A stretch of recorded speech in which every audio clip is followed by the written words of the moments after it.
Hello, everyone, and welcome to this new, hopefully short recording or short video, in which we're gonna explore the expression note. I've decided to record this one because lately I've been playing around mostly with this node here. Not really in the way we usually use it, but mostly as a tool to describe or to visualize how certain function work. So yeah, we're gonna see some example first of the traditional way of using the expression node, and then we can see some of the thing that we can build up with the expression node. And as I mentioned, it's really interesting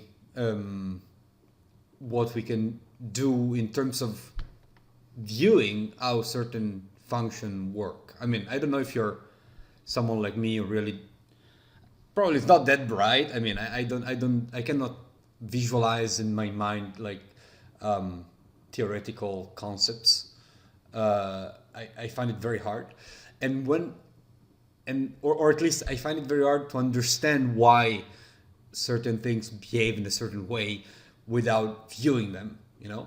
And I think that the expression node could be quite useful for that. Like it really can. Well, this node is not really useful here, but anyway, it can help out to see things that sometimes we just note it down as function like y equal m dot x whatever, what that mean and why this thing behave in this way. So I thought, okay, let's see if I can, I don't know, play around and share some of these results. I mean, they're not really results, and this is not going to be a real tutorial. It's more like me blabbing about the expression node and what we can do with it. Like something like this, we can create some interesting pattern, and we all start with some sine function in this case, and we see how we can build this stuff.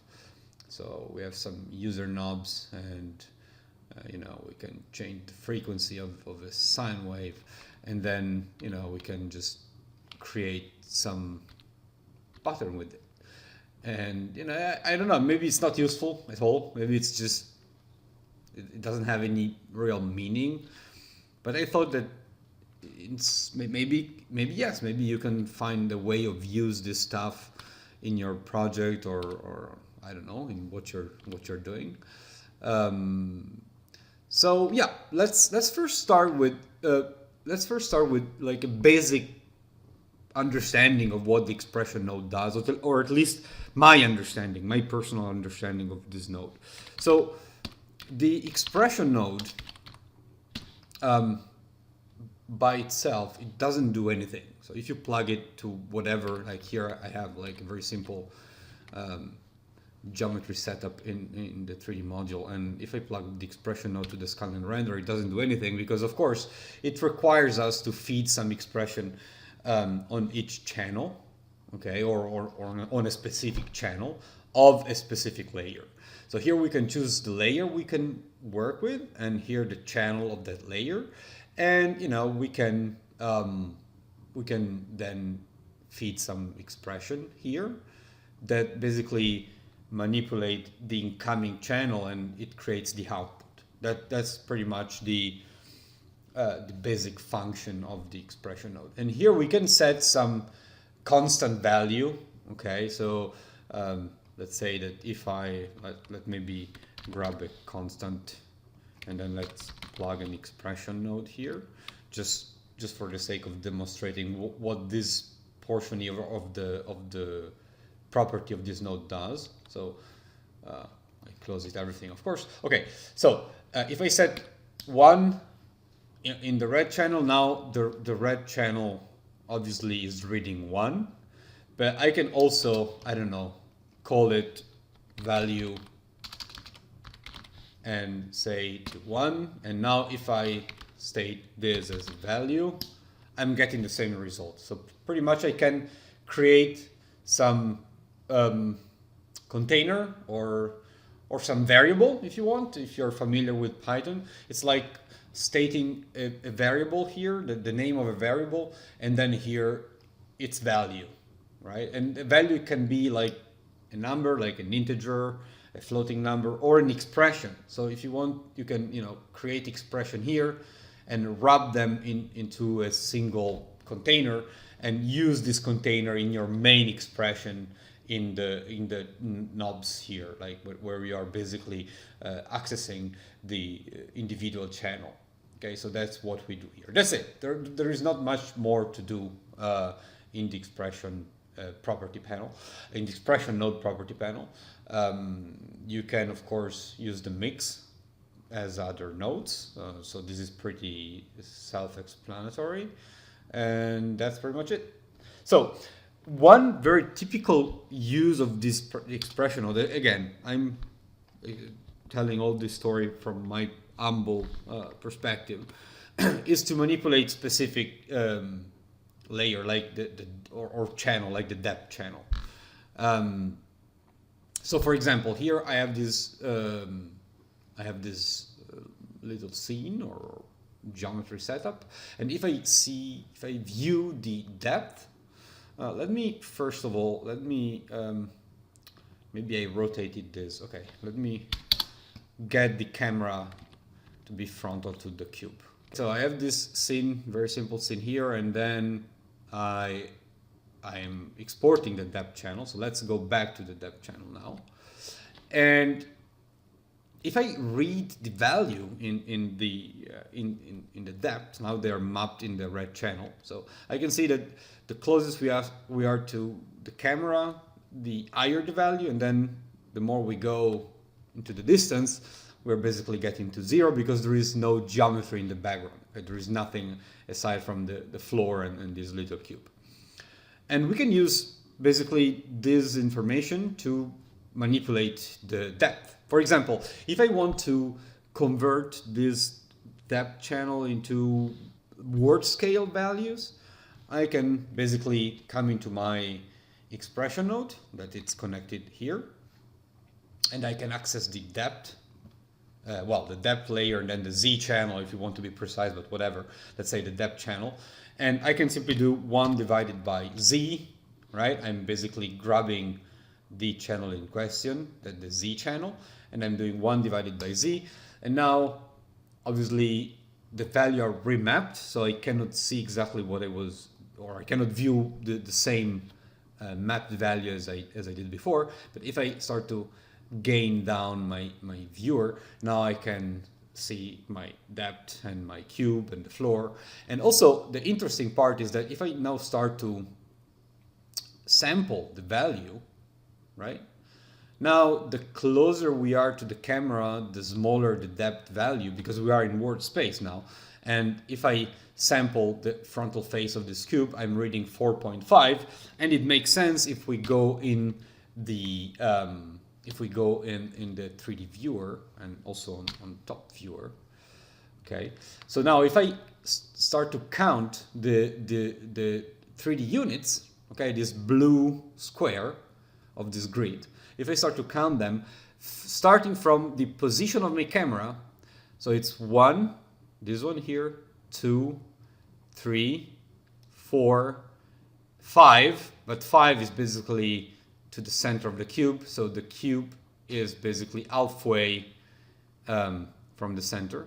So basically this frontal face, it's sitting at 4.5 units or 3D units from the camera. Okay, it's 1, 2, 3, 4, and then 4.5, and I'm basically hitting the frontal face of the cube. So basically I have converted, through the expression node, I have converted my depth channel, my normalized depth channel, into a word scale depth channel using the 3D units that Nukes provide us. Now, obviously, if we get here, we basically get infinite because we are 1 divided by 0, we are getting this value to infinite. And here we can still use the expression node to manipulate our depth a little bit more. So for example, I can say, okay, if the depth is infinite, okay, wherever my depth channel is infinite, let's replace that infinite value with something, otherwise keep everything else the same. Okay, we can set this up by an expression. So I can say is inf, okay, something like that. Is inf the 1 divided by z, question mark? Is it inf? Or let's rephrase this as wherever the result of 1 divided by z is infinite, let's do something. For example, let's set this to 1. Otherwise, in everywhere else, let's keep the result given by this expression. So we can do 1 divided by z. And now you can see that basically we're replacing the infinite that we had in the distance to whatever value we are coding in this expression, right? Now it's a little bit tedious to change this value manually here. So we have, anytime we want to change this value to, I don't know, something different, we have to come here and simply type something else. In this case I set to 11, now it's back to 1. I can, I don't know, set it to 2, and now it's 2, and so on. Let's say that, let's say the advantage of the expression node is that it can rely on user knobs. So we can basically replace hard-coded value with user knob like floating point sliders, and basically insert the value of those slider inside the expression. So let me show you. It's very easy. You can just right click and say manage user knobs, right? And we can add a floating point slider, for example, and let's call it value. Okay, it doesn't need to. And when I hit OK, now I see, and I also need to hit done. Now I see this floating point slider that is not doing anything, but now I can replace this number with value, meaning the name of this knob. Okay, if I hover my mouse here, I see that the name of the knob is value, and also the label is value. You can keep the name and the label equal, or it doesn't matter. You can change the label to something else. The important thing is that you're referring to the name of the knob in your expression, okay, not to the label. So in this case, my user knob is set to 0, so I can maybe start to increase it, and maybe, I don't know, I maybe set it to a closer value, like it's 7.9, we can go to 8, right, or something like that. And we're basically replacing in word scale units the infinite value of our background with like a fixed value, okay? And all of this just by using this condition, okay? This is a condition. It's basically say if wherever the result of this expression is gonna be infinite, okay? If this is true, if this portion is true, then replace that value with the value of my knob or of my slider. If not, if this is not true, keep the same result given by 1 divided by z.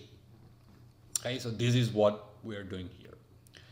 And again, that's a very typical way of using the expression node. Like we are manipulating incoming channel, maybe to work with our, I don't know, Zdefocus. Okay, and by the way, the scanline render, it's exporting by default, it's exporting the depth in this normalized way. And if you're using the Zdefocus, right? Let's do a quick example now. Let's go back to RGBA. Let's pick up the center here. Okay, and maybe let's just set this to 11 or 100. So we want like a huge defocus. Okay, cool. So now we are the math that we are using by default in the Zdefocus node is basically the same. Let's say it's basically the way that the scanline render is rendering the depth channel, meaning in a normalized way with closer value, closer to 1, and the farther we go, it's 0. So far equals 0. It makes totally sense now, because the farther we go from camera, the lower our depth value, and vice versa. But if we are using like word scale values, like we're doing in this case, so if I plug another Zdefocus after my expression node, right? Or even if I copy the same, let's copy the same here, and let's go back to RGBA. Now, it's not, even if the value of the Zdefocus are identical, so this one, no, let's clear because I'm confused as usual. So this one is this, and I open up on a different like floating panel, so this one is this. So the value are identical, right?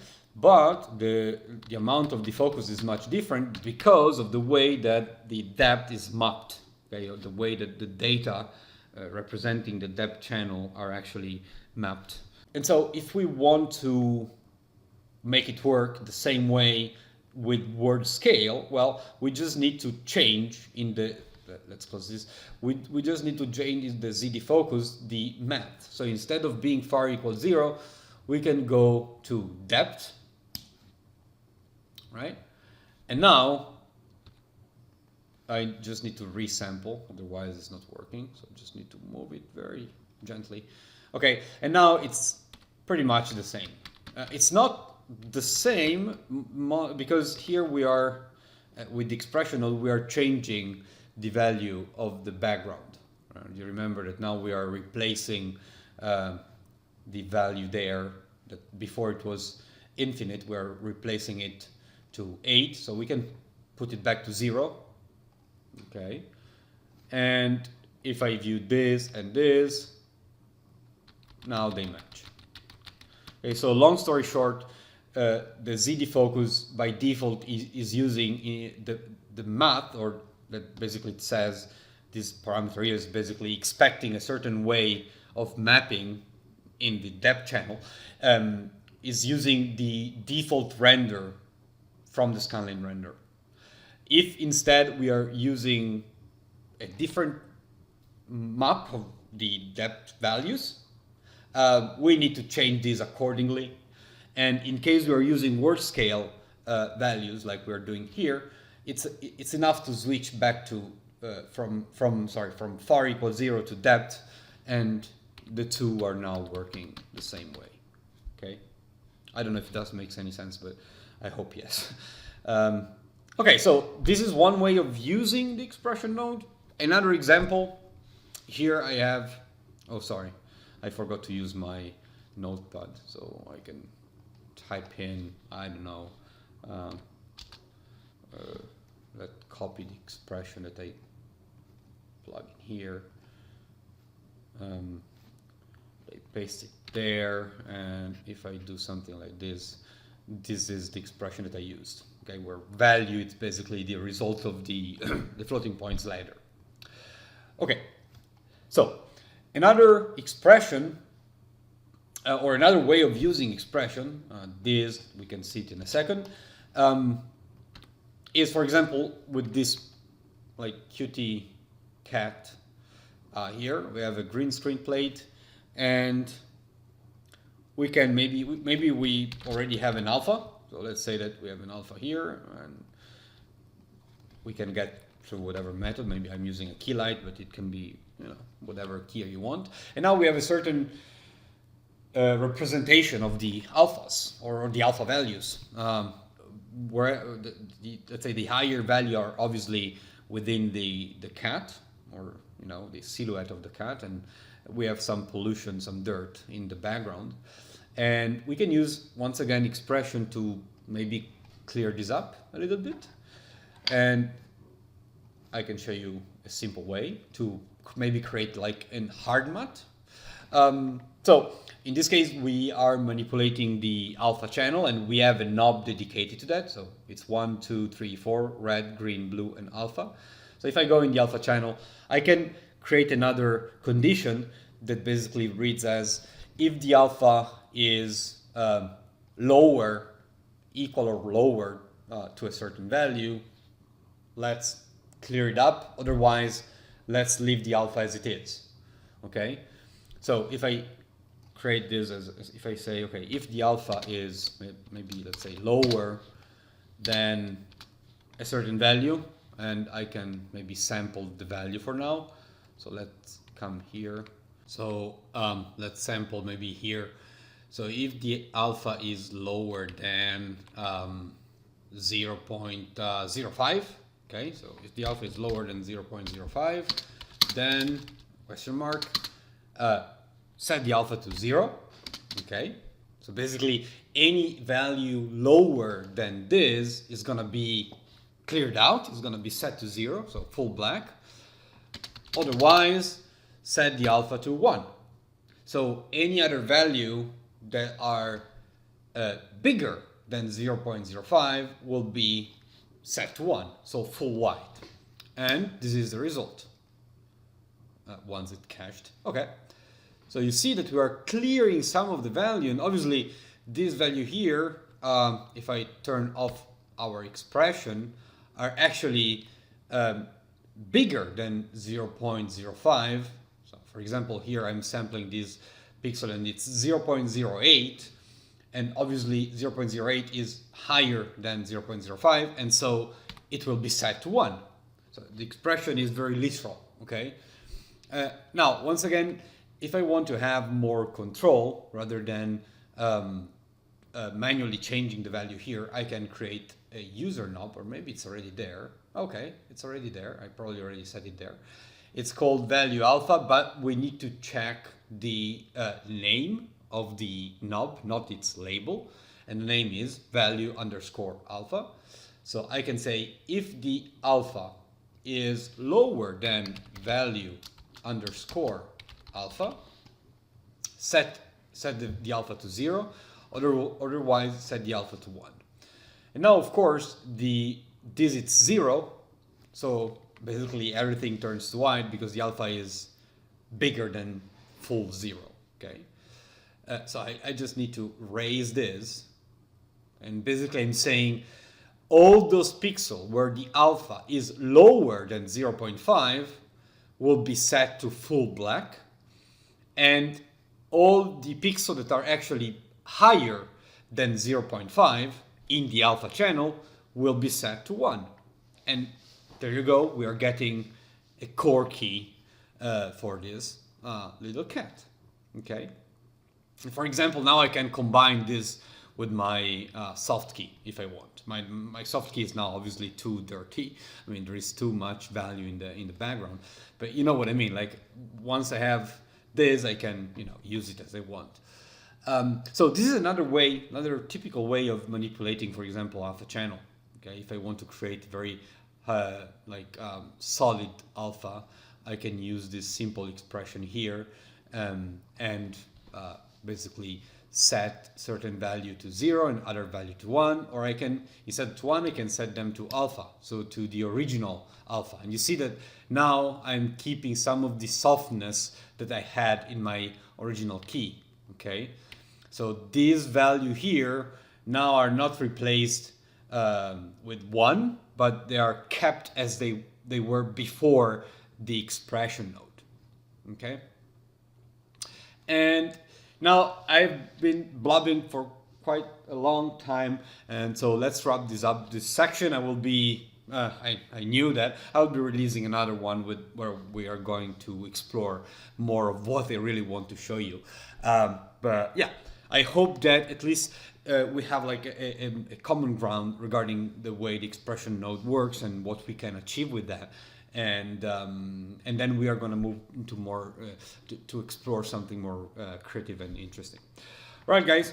Hope that this helped, and sorry for taking always too long. And speak to you soon. Bye bye.